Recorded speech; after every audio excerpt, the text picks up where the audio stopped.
इस वक्त हमारे साथ हैं केंद्रीय मंत्री अर्जुन राम मेघवाल जी। सर, क्रीमी लेयर को लेकर हमको याद है कि प्रधानमंत्री जी ने मुलाकात भी की थी कई सांसदों से और उसके बाद कैबिनेट बैठक में भी उन्होंने साफ किया था कि ये प्रोविजन अभी सरकार इसको लेकर नहीं आ रही जहां तक SC ST का सवाल है, लेकिन उसको लेकर अब बंद का आह्वान पूरे देश में किया गया। आप उसको किस तरह से देखते हैं?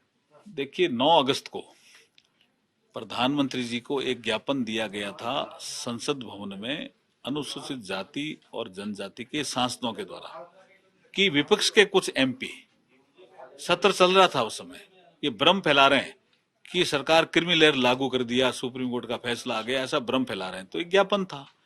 ज्ञापन के बाद प्रधानमंत्री जी ने कैबिनेट की बैठक में इसको क्लियर किया और आपने देखा होगा सूचना और प्रसारण मंत्री उसी दिन अश्विनी जी वैष्णव जी आए थे, आपको पूरी प्रेस करके कहा कि क्रीमी लेयर इस फैसले का पार्ट नहीं है। नंबर 1, वो खाली ऑब्जर्वेशन था और अनुसूचित जाति और जनजाति में क्रीमी लेयर नहीं है, क्लियर किया। दूसरा जो फैसले का पार्ट था वो था डायरेक्शन से संबंधित। सुप्रीम कोर्ट ने कहा कि राज्य चाहें तो शेड्यूल कास्ट में सब कैटेगराइजेशन ऑफ द कास्ट कर सकते हैं, लेकिन 2 शर्तें उन्होंने दी।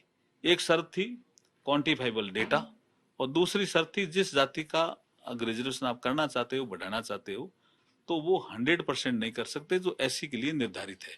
शर्तों के साथ है वो भी, डायरेक्शन भी, इसलिए कोई कंफ्यूजन है ही नहीं जी।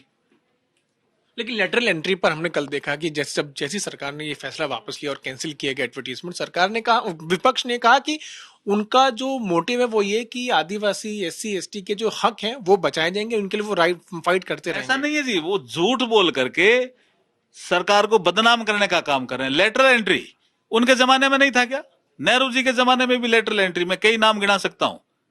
इंदिरा जी के जमाने में भी लेटरल एंट्री, राजीव गांधी जी के जमाने में भी लेटरल एंट्री। अब बताओ NSC जिसके सोनिया गांधी जी चेयरपर्सन थी, उसमें कितने SC ST OBC के थे जी मेंबर?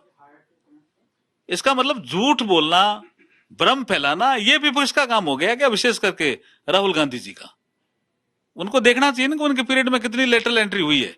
ये सरकार संवेदनशील है, अनुसूचित जाति जनजाति OBC के हितों की रक्षा करने वाली सरकार है, इसलिए ऐसे निर्णय लेती है। वो कह रहे वो उनके हितों की रक्षा करेंगे। नहीं, सरकार हितों की रक्षा करने वाली इसलिए निर्णय लेती है। उन्होंने तो नहीं दिया ना। और मैंने कहा ना अभी आपको, NSC में कितने थे SC ST OBC के? बताइए राहुल जी, बताइए NSC में कितने लोग थे? जो प्रधानमंत्री से ऊपर एक बॉडी आपने क्रिएट की। जी, फिर हम तुमसे बात करने के लिए कैबिनेट आलोक के साथ मैं पीयूष मिश्रा।